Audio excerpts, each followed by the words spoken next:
हम लोग मैथ में कर रहे हैं यूपी पीईटी का मॉक टेस्ट। एक मॉक टेस्ट हो गया है जिसमें हमने अर्थमेटिक के जो 5 क्वेश्चन आने हैं यूपी पीईटी में उसके बारे में बताया था।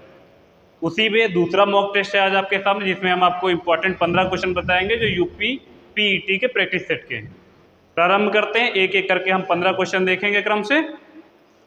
पहला क्वेश्चन है आज का, देखो 3087 को छोटी से छोटी किस संख्या से गुणा किया जाए कि प्राप्त संख्या एक पूर्ण घन संख्या बन जाए। धन नहीं है, एक घन संख्या बनाना है। पूर्ण कैसी संख्या बन जाए? घन संख्या बन जाए।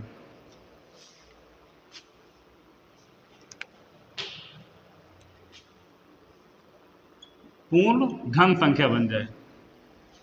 तो इस क्वेश्चन को कैसे करते हैं, देखो आप लिखो पहले 3087, पहले कितने से कटेगा? 3 से कटेगा। 3 एक हम 3 जीरो लगा दो, 3 दूनी 6, 7 8, 3 9 27। फिर कितने से कटेगा? 3 से कटेगा। 3 त्रिक का 9, 3 चौक 12 और 3 त्रिक का 9। फिर कितने से कटेगा?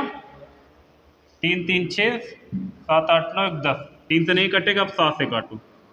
7 त्रिक 21, 7 चौक 28, 7 चौक 28 29 30, 4 5 6 7 9 का 63।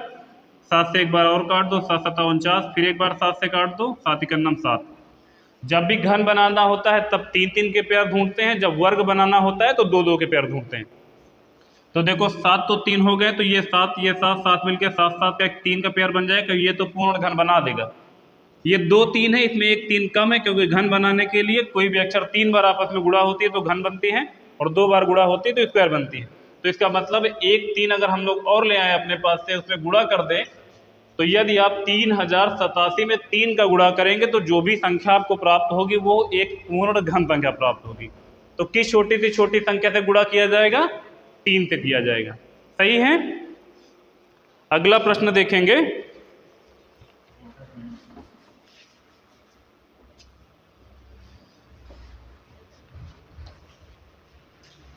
अगला प्रश्न आप लोग देखेंगे दूसरा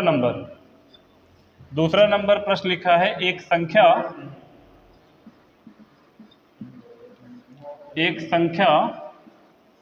यदि उसी संख्या के 2/3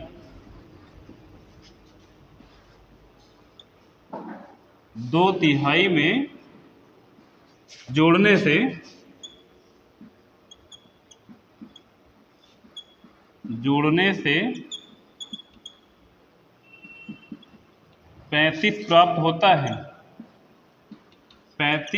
होता है, तो वह संख्या क्या है? तो वह संख्या क्या है? बताएंगे इसका आंसर कितना आएगा।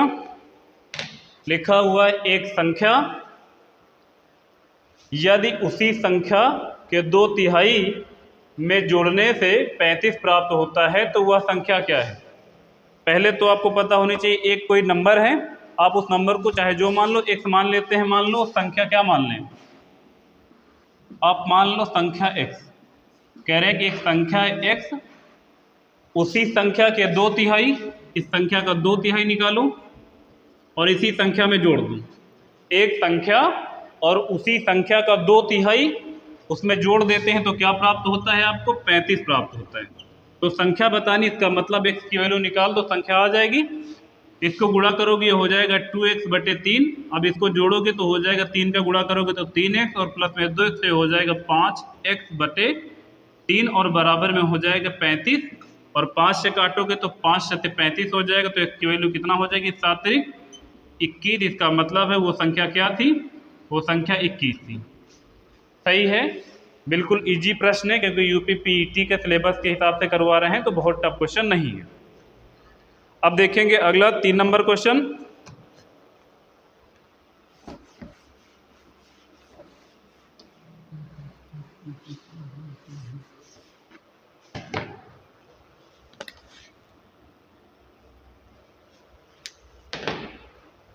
लिखा हुआ, किसी संख्या का किसी संख्या का 1/5 उसी संख्या के 1/7 से 10 अधिक है, से 10 अधिक है, तो वह संख्या क्या है? तो वह संख्या क्या है? बहुत इजी क्वेश्चन है। देखिए कह रहे हैं एक संख्या का 1/3 उसी संख्या के 1/7 से 10 अधिक है और चाहे 10 कम हो, एक ही तरह लगता है। किसी संख्या का 1/5 उसी संख्या के 1/7 से 10 अधिक है, तो वह संख्या क्या है? आपको संख्या बतानी है। संख्या क्या है अभी आपको नहीं पता। अगर आप x मानेंगे तो x से भी लग जाएगा, अगर x नहीं मानेंगे तो आप दूसरे तरीके से भी कर सकते हैं। एक कोई संख्या कह रहे हैं, उसका यदि हम 1/5 करें और दोबारा उसका 1/7 करें, तो इन दोनों के बीच में कितने का अंतर आ जाता है? 10 का अंतर आ जाता है। अच्छा 10 अधिक बताइए या 10 कम बताइए, हमेशा अंतर ही होता है, ठीक है। अब एक कोई ऐसी संख्या अगर आप यहाँ x मानोगे तो आपको x का गुणा यहाँ करवाना पड़ेगा, x से गुणा यहाँ करवाना पड़ेगा। तो हम लोग ऐसा करते हैं, x से बचने के लिए कोई ऐसा नंबर ले लेते हैं जो 5 और 7 दोनों से कट जाए, यानी 7 और 5 का मल्टीपल हो। अगर हम लोग 7 और 5 को देखें तो हम संख्या को 35 मान सकते हैं। ये हमने मानी हुई संख्या तो यूनिट में है अभी। ये कह रहे हैं कि यदि उसी संख्या का 1/5 कर रहे हैं तो 35 से 1/5 कर दिया। दोबारा कह रहे हैं उसी संख्या का 1/7 करते तो 10 अधिक, यानी इनके दोनों के बीच का अंतर कितना है? 10 के बराबर है। ये यूनिट में है अभी। 5 से काटोगे 5 7 35, बन गया कितना यूनिट? 7 यूनिट। इसको 7 से काटोगे 7 5 35, यानी ये बन जाएगा 5 यूनिट। दोनों के बीच का डिफरेंस 10 के बराबर है, यानी 5 घटा दोगे तो बचे कितना? 2 यूनिट। और 2 यूनिट कितने के बराबर? 10 के बराबर। तो 1 यूनिट की वैल्यू आपके सामने कितनी आ जाएगी? 5। और आपको बताना क्या था? संख्या बतानी थी। संख्या हमने मानी क्या थी? 35, यानी 35 यूनिट की वैल्यू चाहिए तो संख्या आपके सामने आ जाएगी। 1 यूनिट की वैल्यू अगर आपके सामने 5 है तो 35 यूनिट की वैल्यू जानने के लिए संख्या को 5 से गुणा कर देंगे। 5 5 25 की 5 कैरी आएगा 2 और 5 3 15 16 17 18। सही है। 5 5 25 की 5 कैरी 2 बचेगा, 5 3 15 16 17 175 आएगा। तो संख्या क्या आ जाएगी? 175 आ जाएगी। यदि आप x मान के करना चाहते हैं तो गलत नहीं होगा। आप यहाँ x मान लो, जहाँ जहाँ 35 दिख रहा है वहाँ वहाँ x रखो, फिर यहाँ से x की वैल्यू निकाल लो, उससे भी लग जाएगा, गलत नहीं होगा। हमने 35 मान के किया, कुछ लोग 70 मान लेंगे। बस ऐसा डिजिट मानना जो 7 और 5 से कट जाए, तो आप 35 मानो या 70 मानो या x मानो, सबसे आंसर सेम आएगा, क्योंकि इजी क्वेश्चन है तो आप किसी भी तरह लगाओगे आंसर गलत नहीं आएगा, सही आएगा। अगला हम लोग देखेंगे अब 4 नंबर प्रश्न, ठीक है।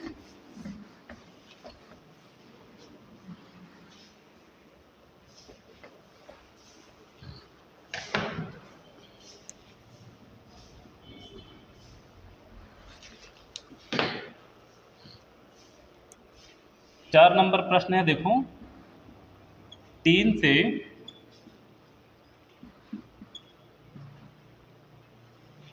विभाजित होने वाली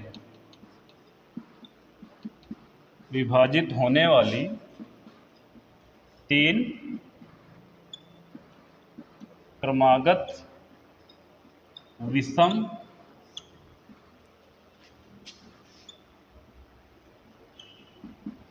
प्राकृतिक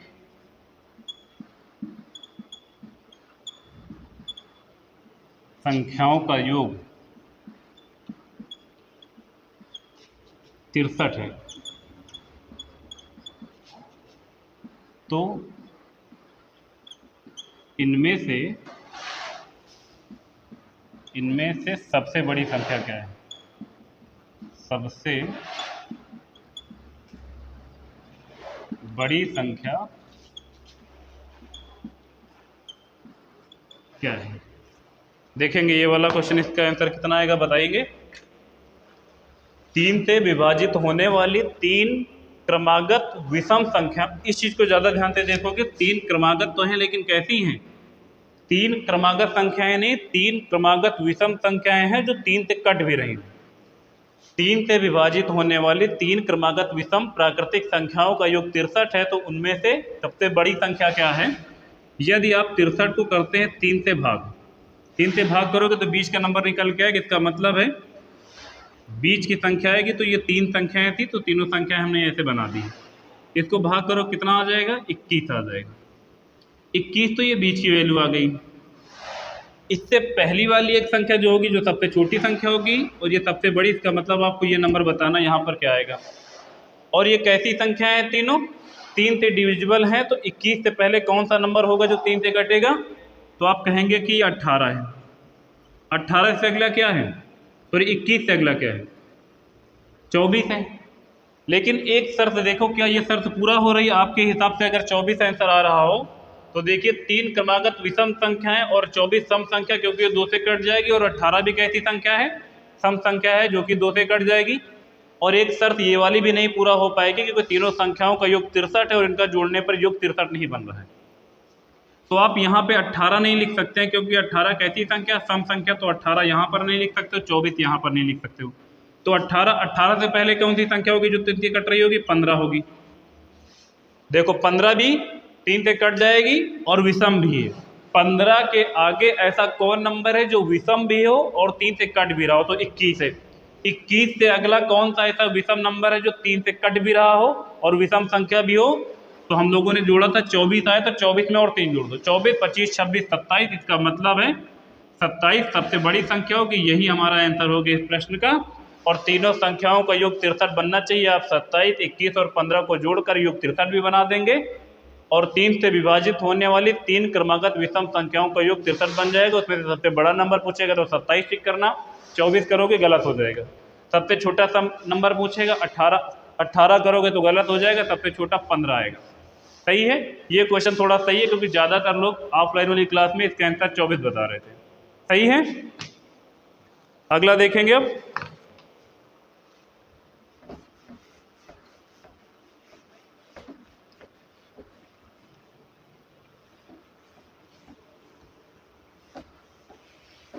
देखो 5 नंबर प्रश्न क्या है?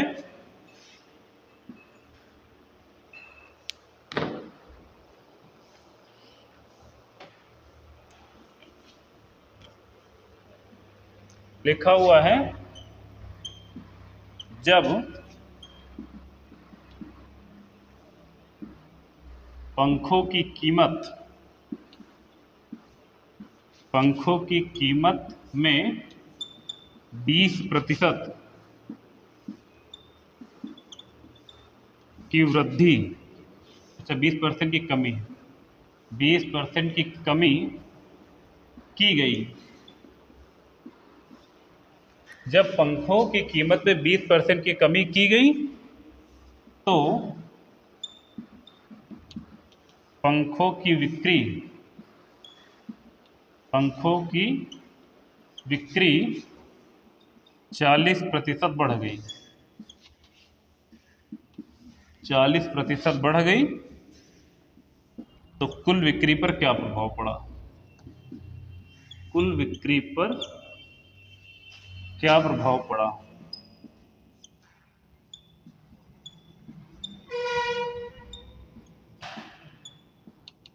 ये प्रश्न है, देखो कह रहे हैं कि जब पंखों की कीमत में 20% की कमी हुई है तो जाहिर सी बात, अगर रेट गिरा है तो डिमांड बढ़ेगी ना। अगर प्राइस कम होता है तो डिमांड बढ़ता है। कीमत 20% कम हुई, जिससे कि पंखों की बिक्री में 40% की वृद्धि हो गई। आपको बताना है कि ओवरऑल बिक्री पर क्या प्रभाव पड़ा है। इसको लगाने के कई तरीके हैं। कुछ लोग इसको a + b - ab/100 से भी कर लेते हैं, कुछ लोग 100 मान के भी कर लेते हैं, कुछ लोग सेकंड से भी कर लेते हैं। हम आपको जो अच्छा तरीका है वो बता देते हैं। अगर आप कहेंगे तो दूसरा भी बता देंगे। देखो सबसे पहले आप इसको 100 मान के करना सीखे। देखिए अगर आप पहले 100 मान लें, अब ये 100 क्या माना है? आप 100% मान लो, और कह रहे हैं कि पहले 20% कमी हुई है, तो आप 100 से कम कर लें, यहाँ लिख लें 80/100। और फिर 40% बिक्री बढ़ी है तो 40% 100 में बढ़ा के लिख दें। कम होगा 100 से कम कर लेंगे, बढ़ेगा 100 में बढ़ा लेंगे। इसको अगर ये 100 से ये 100 काट दो और ये 00 से 00 काट दो, 14 अट्ठे कितना हो जाएगा? 100। 12 ही होता है ना, 14 8 112। तो देखो हमने 100 माना था और बढ़ के कितना हो गया है 112। इसका मतलब है कि बिक्री में 12% की क्या हुई, 12% की वृद्धि हुई। या तो आप इसको ऐसे लगा दो, 12% की वृद्धि हुई, ओवरऑल क्या प्रभाव पड़ा है, तो 12% की वृद्धि हो गई बिक्री में। यदि आप ऐसे नहीं लगाना चाहते हैं, फ्रैक्शन वाली वैल्यू से लगाना चाहते हैं, जब भी सही बटे में वैल्यू आती है तब हम लोग फ्रैक्शन वाले तरीकों को ज़्यादा प्रेफर करते हैं। अगर आप उसे करना चाहते हैं तो कैसे करते, देखो आप सबसे पहले देख ले प्राइस, जो इसका प्राइस है वो 20% क्या हुआ है, कम हुआ है। 20% की वैल्यू कितना होती है, 20 पंचे 100, 1/5। और जो डिमांड है यानी बिक्री है वो क्या हो गई है, अच्छा बिक्री लिख दें या सेलिंग लिख दें, डिमांड ही लिखो, ठीक है। 40% की फ्रैक्शन की वैल्यू क्या होगी, 0 से 0 कटेगा, 2 दूना 4, 2 पंचे 10, 2/5 हो जाएगा। अब इधर समझो, इसका ये मतलब कि पहले एक पंखा 5 रुपए का पड़ता था, अब 1 रुपए की कमी हो गई, ये कमी हुई और ये वृद्धि हुई। कमी हुई है तो इसका मतलब अब एक पंखा 4 रुपए का पड़ रहा है। पहले बिकते थे 5 पंखे, अब 2 ज्यादा बिकने लगे तो अब कितने पंखे बिक रहे हैं, 7 पंखे बिक रहे हैं।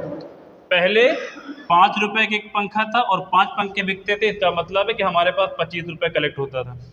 अब 4 रुपए का एक पंखा लेकिन बिक 7 जाते हैं, तो इसका मतलब हमारे पास 28 रुपए कलेक्ट हो रहा है। तो देखो पहले 25 रुपए आता था, अब 28 रुपए आने लगा है, तो क्या हुई, वृद्धि हुई है। 25 से 28 हो गया, कितना बढ़ा है, 25 26 27 28, 3 बढ़ा है। तो वृद्धि बतानी थी आपको ना, वृद्धि का प्रतिशत बताओगे कितना वृद्धि हुई, 3 की वृद्धि हुई कितने से, 25 से, और 100 से गुणा कर दो। 25 चौको 100 और 3 चौक 12, 12% की वृद्धि हुई। चाहे आप इस प्रश्न को ऐसे कर लें, और ये तरीका आप तभी लगाएंगे जब आपको 2% पता हो। जैसे क्वेश्चन आता है एग्जाम में कि एक सिनेमा हॉल की टिकटों की बिक्री मूल्य में इतने % की कमी कर दी गई, जिसकी वजह से टिकट की बिक्री इतने % बढ़ गई है, तो उसके कलेक्शन में टोटल कितने % का परिवर्तन हुआ है। इस तरह के क्वेश्चन जो फ्रैक्शन में रहे, 33 से 1/3, 16 से 2/3 और 11 से 1/3, 33 से 1/3, इस तरह की वैल्यू जब आए तो आप इसको ऐसे करोगे तो ज़्यादा अच्छे से हो पाएगा। बाकी करने को आप किसी भी तरीके से कर रहे हो, आंसर आ रहा है तो सही है। अब हम लोग अगला क्वेश्चन देखेंगे, 6ठा नंबर, 5 नंबर तक के क्वेश्चन हो गए हैं। 6ठवां क्वेश्चन देखेंगे।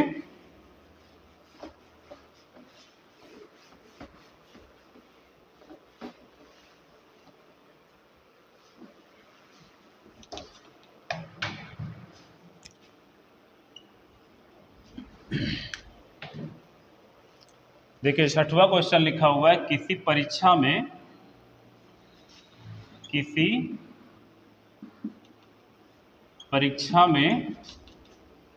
34% छात्र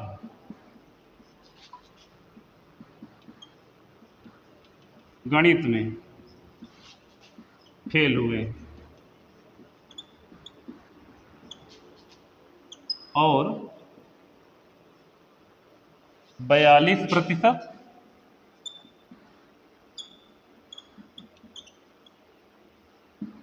अंग्रेजी में फेल हुए,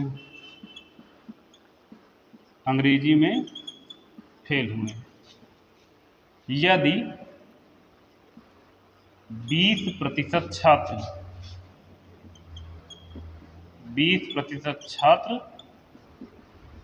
दोनों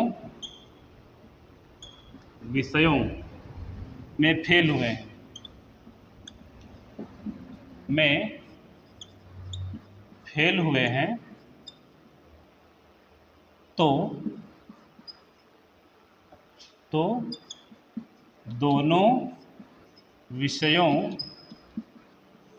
में पास छात्रों का प्रतिशत क्या है।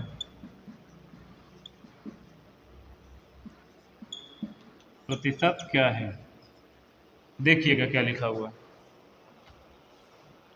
लिखा हुआ है किसी परीक्षा में 34% छात्र गणित में फेल हुए हैं और 42% छात्र अंग्रेजी में फेल हुए हैं। यदि 20% छात्र दोनों विषयों में फेल हुए हैं तो दोनों विषयों में पास छात्रों का प्रतिशत क्या है, ये बताना है। इस तरह के क्वेश्चन हम लोग वेन डायग्राम से कर लेते तो ज़्यादा अच्छे से हो जाता है। देखेंगे इनको कैसे करेंगे। आप इसका वेन डायग्राम ऐसे बनाइए, एक मैथ का और एक इंग्लिश का। ये वाला जो है ये मैथ को दर्शाएगा और ये वाला दर्शाएगा इंग्लिश को, और ये वाला बोथ को, जो बीच में क्रॉस करके बनाए। अब देखो आपके सामने क्या क्या डाटा है। कह रहे हैं कि 34% छात्र जो है गणित में फेल हो जाएगा। अभी इसको मत लिखो। 42% अंग्रेजी में फेल हो जाएगा, इसको भी मत लिखो। कह रहे हैं कि 20% छात्र दोनों विषयों में फेल है, इसका मतलब 20% छात्र गणित में भी और अंग्रेजी में दोनों में फेल है। तो अब 20% यहाँ पे लिख दो, ये 20% लिखा है। 20% छात्र दोनों में फेल है। अब देखो गणित में टोटल 34% बच्चा फेल है और गणित वाले सर्कल में पहले से ही 20 आ गए, तो कितना हो आएगा 14 आएगा, या यूं कह लो कि 34 से ये 20 घटा के 14 यहाँ लिख दिया है। और अंग्रेजी वाले में 42% बच्चा फेल है, तो 42 में से 20 पहले से लिख दिया गया, इसका मतलब यहाँ 22 लिख दो। 22% छात्र अंग्रेजी में हो गया। अब देखो अंग्रेजी में ये जो 22% छात्र हैं, ये 22% छात्र ऐसे हैं जो केवल और केवल अंग्रेजी में फेल हैं, और ये 14% छात्र ऐसे जो केवल और केवल गणित में फेल हैं। और ये जो 20% छात्र हैं ये गणित और अंग्रेजी दोनों में फेल हैं। अब बीच में आपने फेल बच्चों की संख्या लिखी है, तो इधर गणित में फेल और इधर अंग्रेजी के फेल रखना। अगर ये दोनों विषयों में पास बच्चों का परसेंटेज होता तो फिर गणित में पास बच्चों का परसेंटेज और अंग्रेजी में पास वाले बच्चों का परसेंटेज ही रख सकते थे। अब ये भी फेल परसेंटेज, ये भी फेल, ये भी फेल, तो इन सबको जोड़ोगे तो ये पता चल जाएगा कि टोटल कितना % बच्चा फेल हुआ है। अब इसको जोड़ोगे तो 20, 20, 40, 50 और 50 4 54 और 54 तो कितना 56% बच्चा क्या हुआ है, 56% बच्चा फेल है। और हमने ये नहीं पूछा कितना फेल। अगर पूछा जाता कितना % बच्चा दोनों विषयों में फेल हुआ है तो इसका 56% आंसर सही होता। लेकिन आपको बताना कितना % बच्चा पास है, तो पास परसेंटेज अगर आपको बताना है तो टोटल परसेंटेज होता है 100%। 100% से अगर 56% बच्चा फेल है तो घटा लोगे तो इसका मतलब है कि दोनों विषयों में 44% बच्चा पास है। और मैंने यही पूछा था कि दोनों विषयों में कितना % बच्चा पास है, तो सही उत्तर इसका क्या आएगा, 44% बच्चा दोनों विषयों में पास है। सही है। चलिए अगला देखते हैं 7 नंबर प्रश्न। सही है, समझ में आ रहा होगा, सारे क्वेश्चन इजी हैं।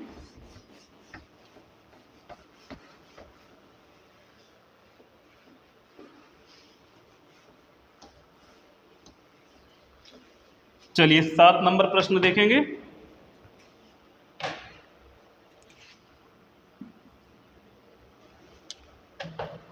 लिखा हुआ यदि 27 की पावर 2x - 1 बराबर है 243 की पावर 3 हो तो x का मान क्या है, हो तो x का मान क्या है, ये प्रश्न का आंसर बताना है आपको। x की वैल्यू निकालनी है। इसमें x की वैल्यू निकालेंगे तो कैसे निकालेंगे, देखो 27 की पावर 2x - 1 लिखा है और 243 की पावर 3 लिखा है। ऐसा करते हैं कि पावर में x लगा है, इसका मतलब पावर कंपेयर करने पड़ेगा। तो ऐसा करते हैं इसका बेस बराबर कर देते हैं। जब बेस बराबर होता है तो आप पावर जो है इनकी जो इनको आपस में क्या कर सकते हैं, कंपेयर करके x की वैल्यू निकाल सकते हैं। पावर बराबर कैसे करेंगे, देखो ये 3 की पावर अगर 27 दिख रहा है, सॉरी 27 दिख रहा है, तो आप ये तो जान ही सकते हो कि 3 का क्यूब है, 3 त्रिका 9 त्रिक 27, यानी 3 की पावर 3 लिख दोगे तो 27 हो जाएगा। तो इसको लिख दो 3 की पावर 3 और ऊपर लिख दो 2x - 1 बराबर 243 को क्या लिखोगे, 3 की पावर 5। ये हमको याद है, अगर आपको नहीं याद है तो याद भी कर सकते हैं। ये इसके गुणनखंड करके आप निकाल सकते हैं। 3 की पावर 5 करते हैं तो 243 आता है, इसके ऊपर पावर 3 कर लेंगे।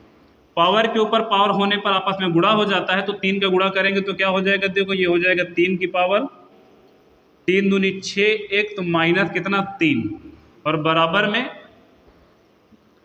3 की पावर 5 थे कितना 15। देखो जैसे बेस बराबर हो गए, जैसे बेस बराबर होंगे आप पावर को आपस में कंपेयर कर सकते हो।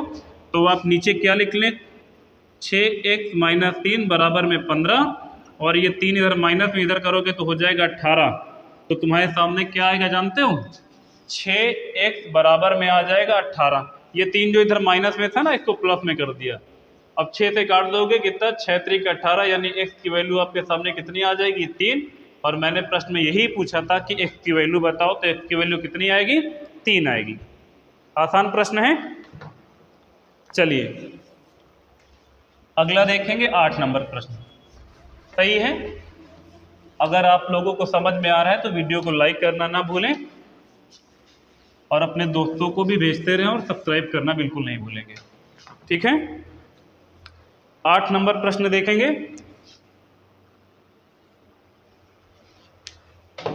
लिखा हुआ है, वह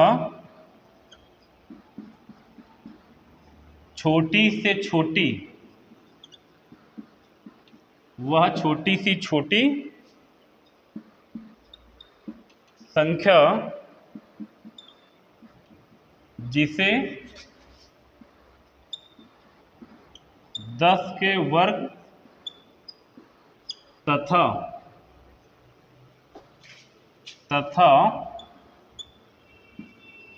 11 के वर्ग के योग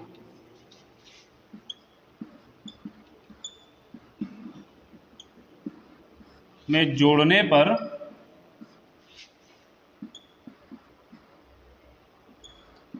परिणामी संख्या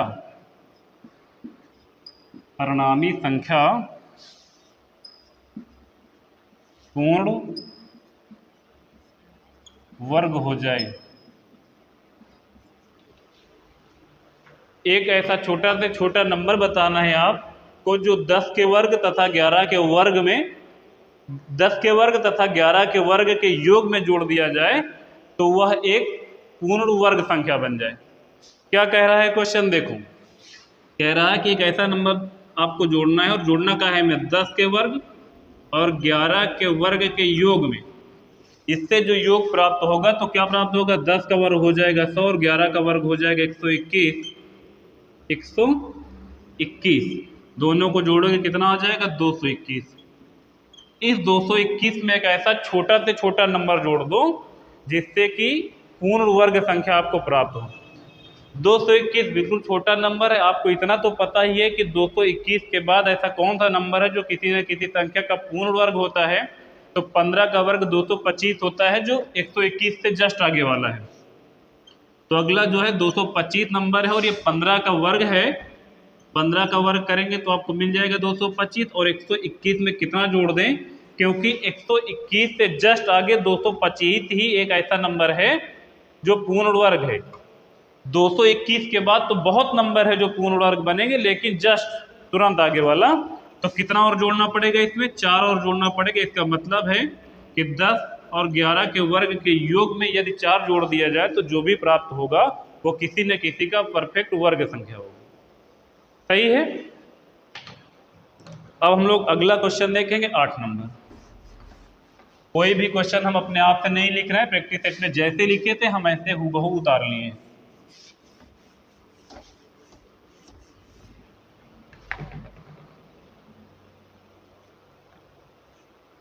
8 नंबर तो हो गया था। अब देखेंगे 9 नंबर प्रश्न।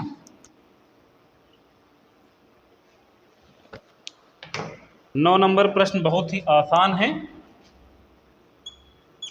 लिखा हुआ 122 की पावर 173 में इकाई का अंक क्या होगा।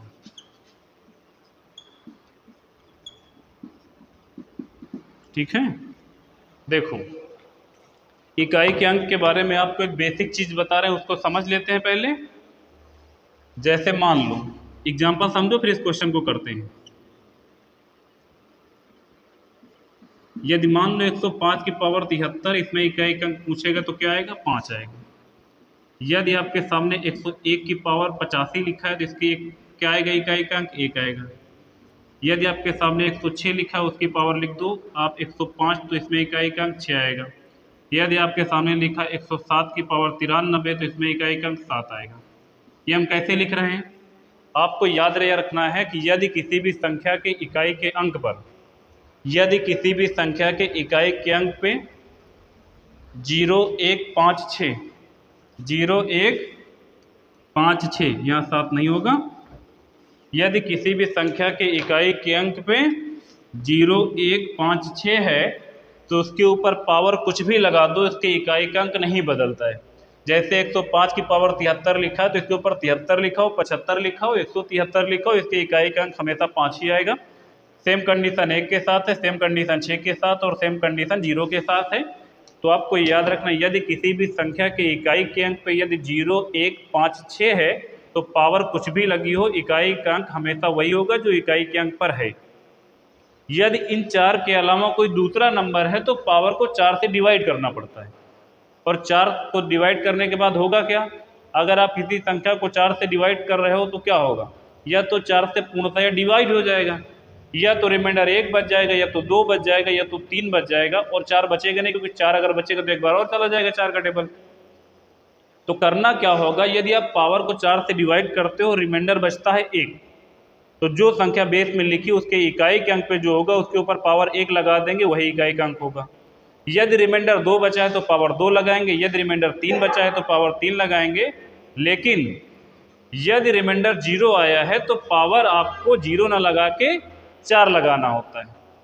समझ में नहीं आ रहा होगा, लिख के बताते हैं। देखो आपको, जैसे आप इस क्वेश्चन में देखो लिखा हुआ है 0, 1, 5, 6 तो नहीं है, यहाँ इकाई के अंक पे क्या है, यहाँ इकाई के अंक पे 2 है, तो आप ये 2 उतार लें और फिर 173 को 4 से भाग करके रिमाइंडर देखें कितना आ रहा है। यदि रिमाइंडर 1 आएगा तो जो भी इकाई के अंक पे अंक लिखा होगा उसके ऊपर आप पावर लगाओगे 1। यदि रिमाइंडर 2 आएगा तो उस संख्या के इकाई के अंक पे पावर लगाओगे 2। यदि रिमाइंडर 3 आए तो उस संख्या के इकाई के अंक पे पावर लगाओगे 3। यदि रिमाइंडर 0 आएगा तो संख्या के इकाई के अंक पे लिखोगे, इकाई के अंक पे पावर लगाओगे 4। बस यही बात आपको याद रखनी है। और 173 को 4 से भाग करना है। तो ये भी आपको पता होगा, यदि किसी भी संख्या के इकाई के 2 अंक 4 से डिविजिबल हैं तो संख्या कितनी भी बड़ी हो वो 4 से पूर्णतया कट जाएगी। तो हम केवल 73 में 4 का भाग लगाएंगे, तो 4 से करेंगे तो 4 1 4 बचे कितना, 4, 5, 6, 7, 33 हो जाएगा। 4 8 32, रिमाइंडर बचा 1। तो आप इस संख्या के ऊपर पावर लगाएंगे 1, क्योंकि बताया यदि रिमाइंडर 1 बचता है तो संख्या के ऊपर पावर 1 लगेगी, 2 बचता है तो 2 लगेगी, 3 बचता है तो 3 लगेगा। लेकिन यदि 4 का डिवाइड पूरी तरह से हो जाता है तो पावर फिर 0 नहीं लगेगा, फिर पावर 4 लगेगा। बस यही वाला पॉइंट आपको ध्यान रखना होता है। अब 2 की पावर 1 का मतलब 2 ही आएगा, तो इसका मतलब इस संख्या के इकाई के अंक पे क्या आएगा, 2 आएगा।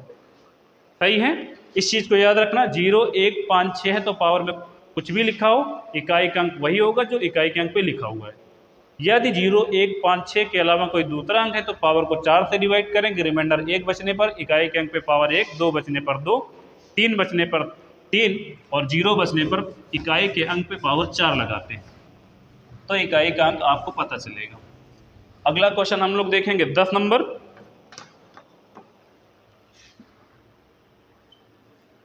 10 नंबर प्रश्न आपका कैसा है देखेंगे। लिखा हुआ है ए, बी और सी, ए, बी और सी की औसत आयु 10 वर्ष है। औसत आयु 10 वर्ष है। यदि ए और सी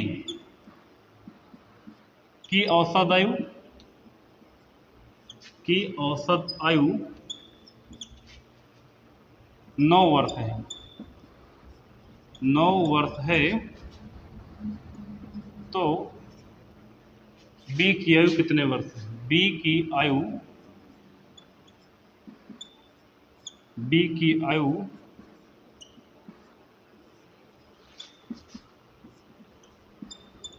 कितने वर्ष है, बताइएगा इस प्रश्न का आंसर। ए, बी और सी की औसत आयु 10 वर्ष है। यदि ए और सी की औसत आयु 9 वर्ष है तो बी की आयु कितने वर्ष है। देखो, ए प्लस बी प्लस सी कितने लोग हैं? 3 लोग हैं। औसत कितना पता है? 10। ये नंबर है लोगों के, कितने लोग हैं? 3 लोग हैं, ये इनका एवरेज है। जब आप किसी भी, जैसे मान लो 4 संख्याओं का औसत 5 है, तो अगर 4 और 5 का गुणा करेंगे तो 4 संख्याओं का योग मिल जाएगा। उसी तरह 3 लोग हैं, एक लोग ए है, एक लोग बी है, एक लोग सी है, वो तीनों लोगों का औसत 10 है, तो 3 को 10 में गुणा करोगे तो आपको योग मिलेगा कितना? 30 वर्ष। इसका ये मतलब हुआ कि ए बी और सी तीनों लोगों की जो आयु का योग है वो 30 वर्ष है। लेकिन इसका ये मतलब नहीं कि सब लोग 10-10 साल के, ठीक है। तीनों लोगों की आयु का योग आपको 30 पता है, ना कि तीनों लोगों की अलग अलग आयु पता है। तो ए प्लस बी प्लस सी की आयु का योग 30 वर्ष आ गया। उसके बाद ए और सी यानी दो लोगों का औसत पता है 9। 9 से गुणा कर दोगे तो कितना आ जाएगा? 18 वर्ष। यानी ए और सी की आयु का जो योग है वो कितना है? 18 वर्ष। यदि आप ए प्लस बी प्लस सी की आयु के योग में से ए और सी की आयु के योग को घटा दोगे तो किसकी आयु बचेगी? बी की आयु बच जाएगी।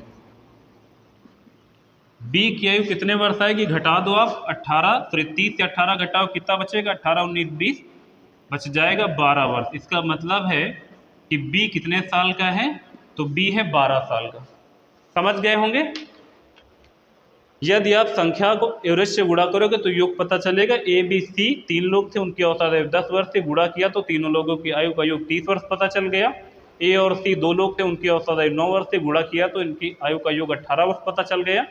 ए प्लस बी प्लस सी तीनों लोगों की आयु के योग में से यदि हम ए और सी की आयु के योग को घटा देंगे तो बी की आयु बच जाएगी कितने साल? 12 साल। तो इस प्रश्न का सही उत्तर कितना आएगा? 12 साल। चलिए अगला देखते हैं 11 नंबर प्रश्न।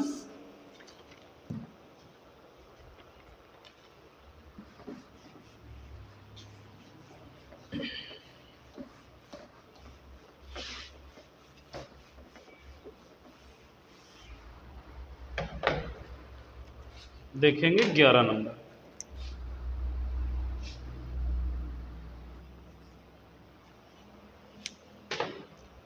11 नंबर प्रश्न लिखा हुआ है आपके सामने।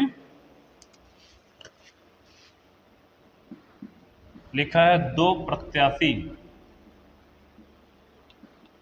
दो चुनाव वाला प्रश्न है। दो प्रत्याशियों के बीच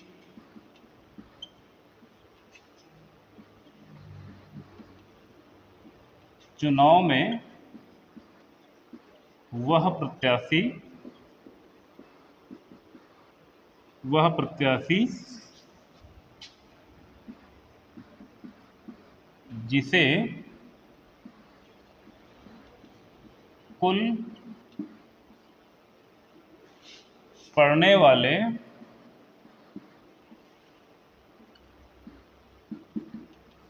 मतों का 62% मत मिले,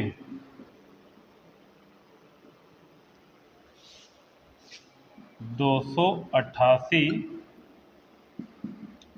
मतों से जीत गया। 288 मतों से जीत गया, तो कुल मतों की संख्या बताओ। तो कुल मतों की संख्या कितनी थी ये बताना है। देखो, एक चुनाव हुआ, उसमें दो प्रत्याशी से, जीतने वाले प्रत्याशी ने टोटल 62% मत प्राप्त किए और 62% मत प्राप्त करने के बाद वह 288 मतों से चुनाव जीत गया। तो कुल मतों की संख्या बताना है कि टोटल कितने मत पड़े थे। ठीक है, इसको कैसे लगाओगे? देखो, आप टोटल मानेंगे 100% मत। इस 100% में दो प्रत्याशी हैं, एक जीतने वाला और एक हारने वाला, क्योंकि जीतेगा तो एक जीतेगा और एक हारेगा। ठीक है, जो जीता है कह रहे हैं कि वो 62% मत पाया हुआ है। अगर जीतने वाला 62% मत पाया हुआ है तो हारने वाला कितना परसेंट मत पाएगा? 62 में 8 जोड़ोगे 70, ये वाला पाएगा 38। ये हारा, जो हार गया है प्रत्याशी, वो कितना परसेंट मत पाया हुआ है? 38%। जीतने वाला 288 मतों से जीत गया, इसका ये मतलब नहीं कि जीतने वाले के पक्ष में 288 मत पड़े हैं। इसका ये मतलब है कि जीतने वाला प्रत्याशी हारने वाले की तुलना में 288 मत ज़्यादा प्राप्त किया है। जैसे मान लो कि हम दोनों लोग अगर चुनाव लड़े, अगर 100 मत आपको मिले और 100 हमको भी मिल जाए, तो अभी जीत डिसाइड नहीं होगी। डिसाइड कब होगा? जैसे हमको 105 मिल जाए और आपको मिले 100, तो इसका मतलब हम 5 वोटों से जीत गए हैं और आप ये कहेंगे कि हम 5 वोटों से हार गए हैं। तो ये जो 288 वोट ज़्यादा पाया है हारने वाले की तुलना में, और ऐसा 288 मत ज़्यादा क्यों पाया? क्योंकि देखो आप परसेंटेज में कितना ज़्यादा पाया हुआ, तो इन दोनों परसेंटेजों को आपस में घटा लो। 38, 39, 40 और 40 के बाद 50, 60, 20, 2 22, 2 24, 24% का डिफरेंस यहाँ आ रहा है। इस 24% की वजह से इसको 288 मत ज़्यादा मिले। तो आप लिख सकते हो यहाँ पर कि 24% की वैल्यू कितने के बराबर है? 288 के बराबर है। यदि अगर आपसे पूछे कि कुल मतों की संख्या बताओ, तो आप 100% की वैल्यू निकाल दो। यदि आपको 24% की वैल्यू 288 पता है, तो आप 100% की वैल्यू आसानी से निकाल सकते हो। और हमसे यही पूछा गया था कुल मतों की संख्या कितनी है। आपसे ये भी पूछा जा सकता था कि जीतने वाले प्रत्याशी के मत में, जीतने वाले प्रत्याशी के पक्ष में कितने वोट पड़े हैं, तो आप 62% की वैल्यू निकालते। आपसे ये भी पूछा जा सकता था कि हारने वाले प्रत्याशी को टोटल कितने मत मिले, तो आपको 28% की वैल्यू निकालनी होती। फिलहाल हमसे पूछा गया है कुल मतों की संख्या बताना था, तो 100% की वैल्यू निकालनी है। तो 288 बटे में 24 और गुणे में 100, 4 से काट देंगे, 4 छंग 24 और 4 से काट देंगे 4 25 हम 100, 6 से इसको काट दो, कितनी बार जाएगा? 6 चौको 24 और 6 अट्ठे 48, गुणा कर दो कितने से? 25 से। 25 अट्ठे कितना होता है? 200, कैरी बचेगा कितना? 20, और 25 चौको 100 हो जाएगा 120। यानी टोटल कितने मत पड़े थे वहाँ? 1200 मत पड़े थे टोटल। और हमसे यही पूछा गया था कि कुल मतों की संख्या बताओ, तो हमारे प्रश्न का सही उत्तर कितना आएगा? 1200। यदि जीतने वाले प्रत्याशी के पक्ष में पूछे जाते तो हम लोग 62% की वैल्यू निकालते, और हारने वाले प्रत्याशी के वैल्यू पूछी जाती कि हारने वाले प्रत्याशी को टोटल कितने मत मिले हैं, तो हम लोग 38% की वैल्यू निकाल रहे होते। सही है। अगला प्रश्न देखेंगे अब 12 नंबर।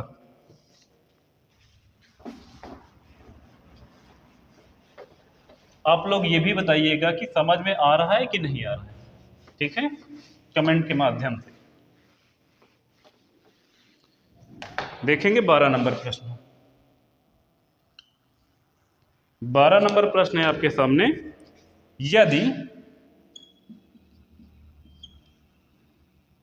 A अनुपात B बराबर 2:3 है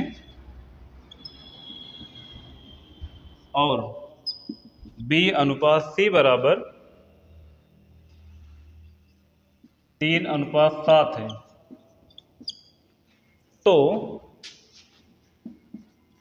A अनुपात B अनुपात C बराबर क्या होगा? कुछ नहीं करना, बस अनुपात आपस में मिलाने हैं, और अनुपात मिलाना आपको आता ही होगा, नहीं आता होगा तो अभी सीख लेंगे। बताया गया है आपको A अनुपात B की वैल्यू कितना? 2:3, और फिर बताया गया है B अनुपात C की वैल्यू 3:7। पूछा गया है आपसे A अनुपात B अनुपात C बराबर कितना होगा, ये आपको बताना था, यही बताना था। अनुपात मिलाते कैसे हैं? देखो यहाँ पर A की वैल्यू 2 है और B की वैल्यू 3 है। फिर देखो यहाँ B की वैल्यू 3 है और C की वैल्यू कितनी है? 7 है। B की वैल्यू दोनों जगह देखो सेम है, तो कोई दिक्कत नहीं है। A की वैल्यू लिख देते हैं 2 और B की वैल्यू लिख देते हैं 3 और C की वैल्यू लिख देते हैं 7। लेकिन कैसे ऐसे हुआ? आप अगर मिलाते हैं तो देखो मिलाने का क्या क्या तरीका है। A के नीचे A लिखो और B के नीचे B लिखो, फिर से B की वैल्यू पता है, B के नीचे फिर से B लिखो और C की वैल्यू 7 लिखो। हालांकि यहाँ B बराबर है, मिलाने की जरूरत ही नहीं है, ऐसे ही पता चल रहा है, लेकिन फिर भी कर लेते हैं। देखो 3 का इधर गुणा कर देना, फिर इसका इधर कर देना, उल्टा n की तरह बन जाता है कुछ। 3 का इधर करोगे हो जाएगा 6 और 3 त्रिका हो जाएगा 9 और 7 त्रिक हो जाएगा 21। इसको फिर 3 से काट दो, 3 दूनी 6, 3 त्रिका 9 और 3 सते 21। तो देखो आपके सामने A अनुपात B अनुपात C की वैल्यू कितनी आ जाएगी? 2:3:7 आ जाएगा। यहाँ B की वैल्यू बराबर थी दोनों जगह, तो ऐसे ही दिख रहा था कि A का मान 2 है और B का मान 3 है, और सी का मान 7 है, तो आप ऐसे ही लिख सकते थे कि ए अनुपात बी अनुपात सी कितना होगा। यदि बी की वैल्यू इस जगह पे 3 होती और इस जगह पे कुछ और होती 3 के अलावा, तो गुणा करके हम लोग क्या करते हैं, अनुपात बना लेते हैं। जैसे कि एग्जाम्पल आपको बताते हैं इस क्वेश्चन के अलावा। फिलहाल इस वाले क्वेश्चन का आंसर 2 अनुपात 3 अनुपात 7 ही होगा। मान लो इस वाले 1 2 की जगह पे हम यहां बना देते 4। अब अगर इस प्रश्न का आंसर पूछे आपसे कोई कि ए अनुपात बी अनुपात सी कितना होगा, तो इसका आंसर किस किस तरीके से कर सकते थे। देखो, एक तरीका तो यही पुराना वाला ए बी सी लिखते ए बी का ऐसे, और बी के नीचे फिर लिखते आपकी बार 4 और यहाँ लिखते 7। यहाँ हो जाता 4 दूनी कितना 8, और यहाँ हो जाता 4 तीन कितना 12, और यहाँ हो जाता 7 त्रिक 21। तो आपके सामने अनुपात बनता ए अनुपात बी अनुपात सी बराबर 8 अनुपात 12 अनुपात 21। ऐसे मिला सकते थे। या अगर आप ऐसे ना मिलाना चाहते तो पता कैसे मिल जाते थे, फिर मिलाते ऐसे कि देखो यहाँ पे 4 है, यहाँ पे 3 है, बी दोनों जगह है, तो बी का मान दोनों जगह सेम होना चाहिए, क्योंकि बी वही बी यहाँ है, वही बी यहाँ है। तो इस तरह की कंडीशन में करते हैं क्या है कि नीचे वाला जो 4 इससे ऊपर गुणा कर देते हो और बी की वैल्यू यहाँ पे 3 से कर देते हैं। अब देखो क्या हो जाएगा, यहाँ हो जाएगा 4 दूनी 8, यहाँ कितना हो जाएगा 4 तीन 12। इसको अंदर गुणा करोगे फिर कितना हो जाएगा 3 चौक 12 और 7 त्रिक 21। अब देखो यहाँ बी की वैल्यू 12 हो गई, यहाँ भी बी की वैल्यू 12 हो गई, तो ए की वैल्यू 8 उतार लेते, बी की वैल्यू 12 उतार लेते और सी की वैल्यू 21 उतार लेते, तब भी आपके सामने ए अनुपात बी अनुपात सी की वैल्यू कितना आ जाती, 8 अनुपात 12 अनुपात 21 आ जाती। सही है, आपको जो अच्छा लगे आप उस तरह से कर सकते हैं, कभी भी आंसर में कोई परिवर्तन नहीं आएगा। चलिए अगला देखते हैं 13 नंबर प्रश्न।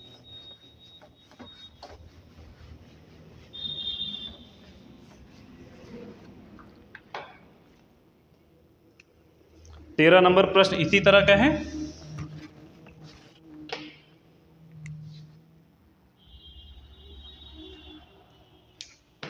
देखिए लिखा हुआ है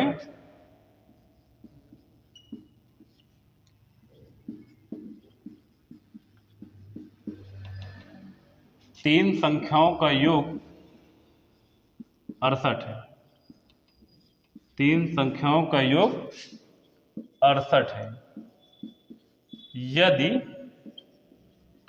पहली और दूसरी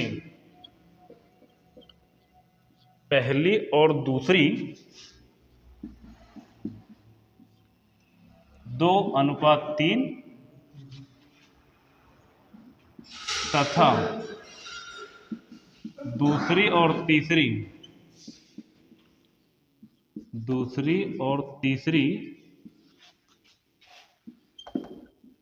5:3 के अनुपात में है। 5:3 के अनुपात में है, तो दूसरी संख्या क्या है। तो दूसरी संख्या क्या है ये बताना था। तीन संख्याओं का योग बता दिया गया, पहली दूसरी का अनुपात, दूसरी और तीसरी का अनुपात बता के आपसे दूसरी संख्या पूछी गई है। कुछ नहीं करना, बस अनुपात मिला दो, पहली दूसरी तीसरी। पहली और दूसरी का अनुपात कितना बताया गया है 2:3, तो आप यहाँ लिख दो 2:3। फिर दूसरी और तीसरी का बताया गया, तो दूसरी के नीचे दूसरी फिर से लिखो और लिख दो तीसरी। मिला लो इसको, 5 दूनी कितना 10, 5 तय कितना 15 और 3 त्रिक का कितना 9। यानी पहली दूसरी और तीसरी तीन संख्याओं का अनुपात आएगा 10:15:9। और तीनों संख्याओं का योग आपको पता है 68, और आपसे पूछी गई दूसरी संख्या, तो तीनों संख्याओं का योग 68 है, तो तीनों संख्याओं का अनुपात को जोड़ लो, कितना हो जाएगा 10, 20, 30, 30 4 34। और आपसे दूसरी संख्या पूछी गई, इसका मतलब 15 की वैल्यू निकाल दो। 34 का डबल कितना हो जाएगा 68, और 15 दूना कितना हो जाएगा 30। इसका मतलब है दूसरी संख्या कितनी आ जाएगी 30 आ जाएगी। यदि आपसे पहली संख्या पूछे होते तो यहाँ 10 से गुणा करते, यदि आपसे तीसरी संख्या पूछी गई होती तो यहाँ 9 से गुणा करते हैं। आसान है बिल्कुल, 30 आएगा इसका आंसर। अब हम लोग अगला क्वेश्चन देखेंगे 14 नंबर। बस लास्ट 2 क्वेश्चन बचे हैं।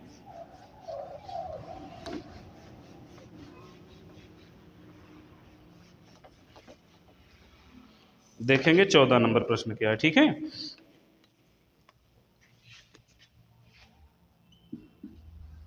14 नंबर प्रश्न लिखा हुआ है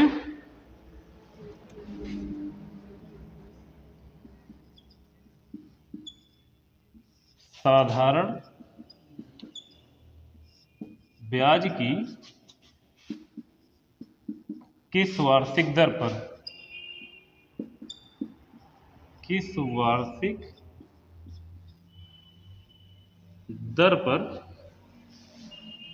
600 रुपये का 10 वर्षों में सिंपल इंटरेस्ट साधारण ब्याज 120 रुपये हो जाएगा। सिंपल इंटरेस्ट का क्वेश्चन है, लिखा हुआ है साधारण ब्याज की किस वार्षिक दर से 600 रुपये का 10 वर्षों का साधारण ब्याज 120 रुपये हो जाएगा। सिंपल इंटरेस्ट का फार्मूला होता है SI बराबर P into R into T बटे में 100, जहाँ SI का मतलब होता है सिंपल इंटरेस्ट, P का मतलब होता है प्रिंसिपल यानी मूलधन, R का मतलब होता है रेट जो हमेशा परसेंटेज में होता है, T का मतलब होता है वर्ष जो हमेशा साल में होता है। आपको देखो क्या क्या पता है, आपको ये पता है कि 600 रुपये। आपको सबसे पहले तो ये पता चल जाना चाहिए कि आपको बताना है कि आपको रेट बताना है। क्या बताना है? रेट आपको निकालनी है, आर की वैल्यू आपको निकालनी है। कह रहे हैं कि 600 रुपये, तो 600 रुपये प्रिंसिपल वैल्यू, तो आप प्रिंसिपल वैल्यू की जगह लिख दो 600। रेट आपको निकालना ही है। टाइम आपको दिख रहा है, क्वेश्चन में दिया कितने साल में, 10 साल में, और 10 साल में सिंपल इंटरेस्ट कितना मिला, 120 रुपये। तो आप सिंपल इंटरेस्ट की जगह 120 रुपये लिखें और बराबर करें और बटे में क्या लिखें, 100 लिख दें। रेट निकल जाएगा। यहाँ से 00 से 00 काट सकते हो, इक्वल का निशान बना, ये 0 से ये वाला 0 काट सकते हो, 6 से काट दोगे 6 दूनी कितना 12। तो जो आर की वैल्यू आ जाएगी वो कितना आ जाएगी, 2%। तो रेट क्या निकल कर आएगा, 2% आएगा। सही है।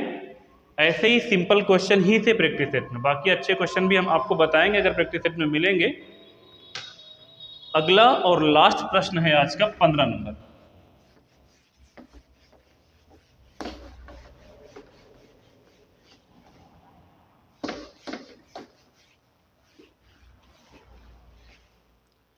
देखिएगा,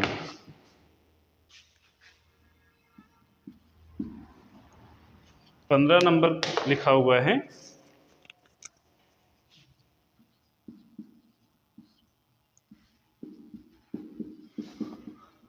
एक रेलगाड़ी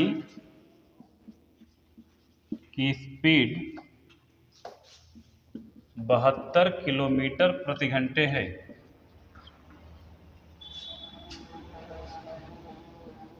उसकी स्पीड मीटर पर सेकंड में क्या है, क्या होगी ये बताना है। ये बहुत ही मतलब एक इजी होता है, एक महा इजी होता है। ये महा इजी क्वेश्चन लिखा है। देखो, एक रेलगाड़ी की चाल आपको किलोमीटर प्रति घंटा में पता है और आपको मीटर पर सेकंड में बताना है। देखेंगे, एक चीज समझो पहले, यदि आपको कोई भी स्पीड मीटर पर सेकंड में चाहिए और आपके सामने किलोमीटर प्रति घंटा में लिखी है, तो किलोमीटर प्रति घंटे की चाल को यदि आप 18/5 से गुणा कर देंगे तो मीटर पर सेकंड में आ जाएगी स्पीड। कोई भी स्पीड यदि आपको मीटर पर सेकंड में चाहिए तो किलोमीटर प्रति घंटे की चाल को 5/18 से गुणा कर देंगे तो मीटर पर सेकंड में आ जाएगा। उसी तरह यदि कोई भी स्पीड आपको किलोमीटर प्रति घंटा में चाहिए तो आप मीटर पर सेकंड वाली चाल को 18/5 से गुणा कर देंगे तो किलोमीटर प्रति घंटे में रिवर्स आ जाएगी। दोनों बातें समझ गए? यदि स्पीड मीटर पर सेकंड में लाना है तो किलोमीटर प्रति घंटे वाली चाल को 5/18 से मल्टीप्लाई करना पड़ेगा। यदि कोई भी चाल आपको किलोमीटर प्रति घंटे में लाना है तो मीटर पर सेकंड में आपको पता होगी तो 18/5 से मल्टीप्लाई करना पड़ेगा, तो वो किलोमीटर प्रति घंटे में कन्वर्ट हो जाएगी। आपको पता काहे में है, 72 किलोमीटर प्रति घंटे की चाल से पता है, तो आपको लाना काहे में, मीटर पर सेकंड में, और आपको पता काहे में, किलोमीटर प्रति घंटे की चाल पता है, तो आप उसको 5/18 से गुणा कर दो तो आपको मीटर पर सेकंड में पता चल जाएगा। तो आप यहां लिखो 72 किलोमीटर प्रति घंटे की चाल से चल रही है, मीटर पर सेकंड में जानना है तो 5/18 से गुणा कर दो। 18 के पहाड़ा में कितनी बार जाएगा, 18 चौक 72 ना, तो 5 चौको कितना आ जाएगा 20 मीटर पर सेकंड। इसका मतलब है कि हमको जो मीटर पर सेकंड में स्पीड बतानी थी वो आंसर में कितना आएगा, 20 मीटर पर सेकंड, यानी 72 किलोमीटर प्रति घंटे की चाल से चलने वाली ट्रेन कि अगर चाल आपसे मीटर पर सेकंड में पूछ लिया जाए तो वो कितना आएगी, 20 मीटर पर सेकंड। सही है। आज के मॉक टेस्ट में केवल 15 क्वेश्चन है। अगला जो तीसरे नंबर का मॉक टेस्ट करवाएंगे उसमें भी आपको हम 15 क्वेश्चन बताएंगे। आपको पढ़ाने का तरीका कैसा लगा और आपको इस क्लास से क्या सीखने को मिला है। यदि सीखने को मिला है तो वीडियो को लाइक, शेयर और सब्सक्राइब करते रहें और चैनल को सब्सक्राइब करवाएं अपने भी दोस्तों से। ठीक है, फिर आज के लिए इतना रखते हैं। Thank you class, thank you so much.